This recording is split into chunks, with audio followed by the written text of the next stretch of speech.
Hello learners, today I am going to continue with the B part of this video in which we had learned structure, variable and character set. If you missed part A, be sure to watch that first. मैंने link description में mention कर दिया है.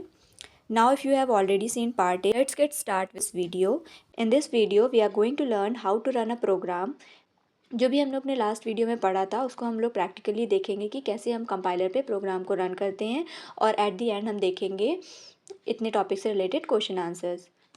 इन our first lecture I told you that C is a compiler based language. तो हमें इसमें क्या होता है, कंपाइलर की नीड होती है. बहुत सारे कंपाइलर्स होते हैं जैसे कि Microsoft visual C++, GCC, turbo C lang, ये सब क्या है, हमारे कंपाइलर्स हैं जिस पे हम सी प्रोग्रामिंग करते हैं.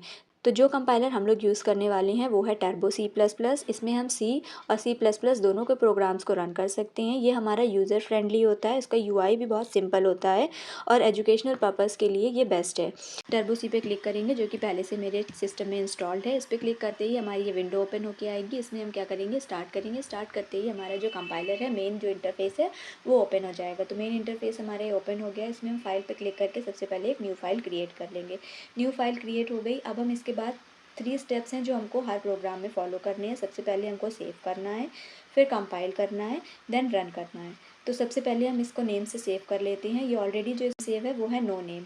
तो हम अपने अकॉर्डिंग जो भी हमें नाम अपने प्रोग्राम का रखना है हम इसको सेव कर सकते हैं. और बाय डिफ़ॉल्ट इसमें C++ लिया हुआ है एक्सटेंशन, क्योंकि टर्बो सी और C++ दोनों के प्रोग्राम्स को रन करती है. इसलिए जब हम अपना प्रोग्राम बना रहे हैं तो हम इसको एक्सटेंशन देंगे .c, क्योंकि हम C में प्रोग्रामिंग कर रहे हैं. अगर हम C++ में कर रहे होते तो CPP से सेव करते. तो सबसे पहले हमें सेव कर लेना है. सेव करने के लिए हम जाएंगे फाइल पे, सेव एज़ पे जाएंगे. सेव एज़ पे जाके हम नेम को चेंज करेंगे. सपोज़ यहाँ पे हमें नेम करना है my first program. My first program लिख के जैसे ही हम क्लिक करेंगे ओके पे तो हमारा नेम चेंज हो जाएगा. अब हमारा नेम हो गया है माय फर्स्ट प्रोग्राम. अब हमें ऑप्शन दिख रहा है ऊपर एक कंपाइल का. नेक्स्ट हमने आपको बताया था नेक्स्ट है हमें कंपाइल करना होगा. इस पर क्लिक कर देंगे तो हमारा प्रोग्राम कंपाइल होगा. कंपाइल होने का क्या मतलब हुआ है, हमारा जो प्रोग्राम है वो किस में कन्वर्ट हो गया, मशीन कोड में. जिन्हें आपको कंपाइलर एक्सप्लेन किया था लेक्चर नंबर 1 में, तो आपको बताया था कि कंपाइलर जो होता है वो एक ऑब्जेक्ट फाइल बनाता है. तो अभी हम वो भी आपको दिखाएंगे कि ऑब्जेक्ट फाइल कैसे क्रिएट हुई है. इसमें कंपाइल अगर हमारे बिना एरर के हो जाएगा तब हम नेक्स्ट आएंगे थर्ड पार्ट पे अपने रन पे. तो हम रन पे क्लिक करेंगे तो हम कंट्रोल F9 का यूज़ कर सकते हैं कीबोर्ड की हेल्प से, या तो माउस से हम डायरेक्ट इस पर क्लिक करके रन करवा सकते हैं. अब हम अपना पहला प्रोग्राम रन करवा के देखते हैं. जो प्रोग्राम हमने आपको स्ट्रक्चर ऑफ सी में एक्सप्लेन किया था उसी को हम लोग यहाँ पे रन करवाएंगे, जिसमें हम लोग हेलो लर्नर्स प्रिंट कर रहे थे. तो प्रोग्राम लिख लेते हैं #include stdio.h #include conio.h. ये हमारी हो गई हेडर फाइल. फिर मेन फंक्शन ओपन करेंगे, कर्ली ब्रेसेस ओपन करेंगे. इसमें प्रिंटफ फंक्शन में हम लोग लिखेंगे हेलो लर्नर्स. अब प्रोग्राम हमारा हो गया है. अब हम इसको कंपाइल करवाएंगे Alt F9 प्रेस करके या फिर डायरेक्टली इस पर क्लिक करके. प्रोग्राम हमारा रन हो गया है. इसमें एक भी एरर नहीं आ रही है, वार्निंग भी नहीं आ रही है. अगर हमारे प्रोग्राम में एरर आती है तो हमारा प्रोग्राम रन नहीं करेगा जब तक वो एरर हम रिमूव नहीं करेंगे. और अगर वार्निंग्स आती हैं तो मतलब हमारे प्रोग्राम में वो सिर्फ वार्निंग दे रहा है, प्रोग्राम हमारा रन हो जाएगा, आउटपुट भी मिल जाएगा. तो प्रोग्राम रन करवा के देखते हैं. प्रोग्राम हमारा रन हो गया बट आउटपुट स्क्रीन जो है वो हमें शो नहीं हो रही है. तो जब हमने आपको एक्सप्लेन किया था प्रोग्राम तो उसमें बताया था getch फंक्शन का क्या यूज़ है. जब हम getch फंक्शन यूज़ करेंगे तो क्या होगा, हमारा आउटपुट स्क्रीन क्या है, होल्ड होगी. और हमने getch फंक्शन आपको एक्सप्लेन किया था तो बोला था वो कीबोर्ड से 1 कैरेक्टर इनपुट करवाता है. तो जब हम आउटपुट प्रिंट करवाएंगे तो getch फंक्शन क्या करेगा, आउटपुट स्क्रीन को होल्ड करके रखेगा जब तक कि हम कोई भी कैरेक्टर प्रेस नहीं करेंगे. तो हमारा आउटपुट देखिए शो हो रहा है. जो हमारा आउटपुट स्क्रीन है उस पर हेलो लर्नर्स लिख के आ रहा है, बट यहाँ पे क्या है 2 बार लिख के आ रहा है, क्योंकि एक बार जो हमने पहले रन करवाया था जो हमें आउटपुट तो प्रिंट हुआ था बट हमें शो नहीं हुई थी स्क्रीन, तो ये इसलिए 2 बार यहाँ पे आ रहा है. अब हम एक चीज़ और यूज़ कर सकते हैं कि हमारा जो आउटपुट है वो एक ही लाइन में आ रहा है. अगर हमें न्यू लाइन में आउटपुट चाहिए तो हम क्या करेंगे, प्रिंटफ फंक्शन में \n का यूज़ करेंगे. तो \n का मतलब होता है न्यू लाइन. तो जैसे ही हमारा कंपाइलर ये रीड करेगा \n तो वो एक न्यू लाइन में हमारा जो भी उसके आगे लिखा होगा वो न्यू लाइन में, हमारा जो आउटपुट है वो न्यू लाइन में आ गया है.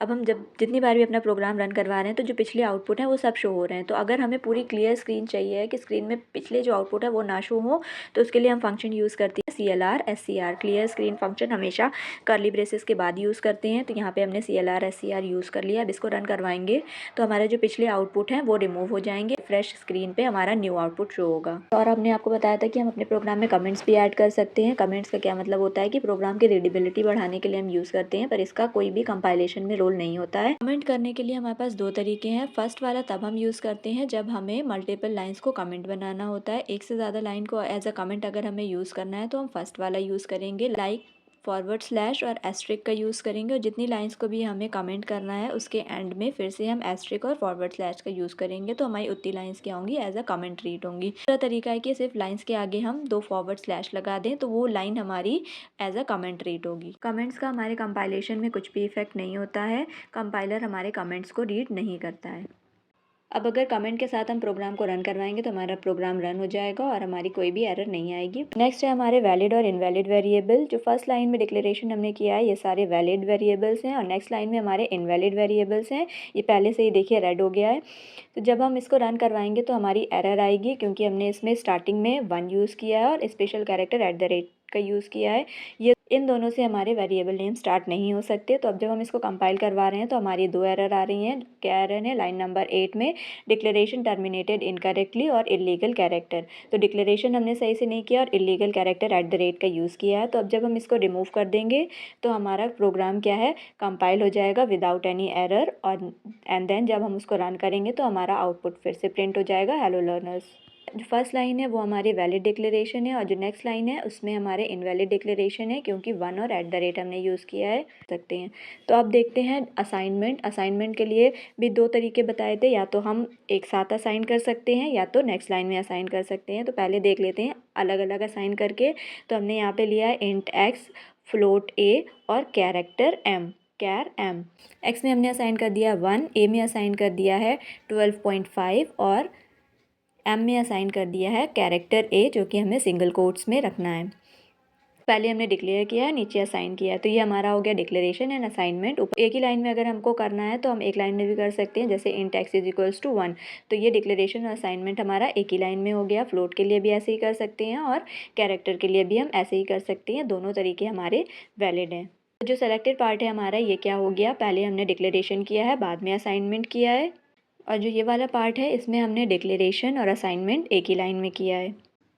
अब अगर हम इस प्रोग्राम को रन करवाएंगे तो हमारी वार्निंग्स आएंगे कि हमने वेरिएबल को असाइन किया है पर कहीं भी यूज़ नहीं किया है। तो पहले इनको कमेंट कर देते हैं, नहीं तो डबल डिक्लेरेशन की एरर आ जाएगी। तो अब रन करवाते हैं तो हमारे देखिए 3 वार्निंग्स आ रही हैं कि m is assigned a value that is never use. m में हमने वैल्यू असाइन की है, इसको कभी यूज़ नहीं किया, पर हम इसको अगर रन करवाएंगे तो हमारा प्रोग्राम रन हो जाएगा। हमने आपको बताया था कि वार्निंग्स आएंगी तो हमारा प्रोग्राम रन हो जाएगा, पर एरर आएगी तो हमारा प्रोग्राम रन नहीं होगा। डिक्लेरेशन में हमने आपको बताया था कि अगर सेम डेटा टाइप के वेरिएबल्स हैं तो हम लोग कॉमा से सेपरेट करके उनको यूज़ कर सकते हैं। एक रूल और बताया था जब रूल्स ऑफ वेरिएबल समझाए थे कि हम अपने वेरिएबल नेम को अंडरस्कोर से भी स्टार्ट कर सकते हैं। सिर्फ एक स्पेशल कैरेक्टर अंडरस्कोर ही है जिसको हम वेरिएबल नेम में यूज़ कर सकते हैं और स्टार्टिंग में भी यूज़ कर सकते हैं।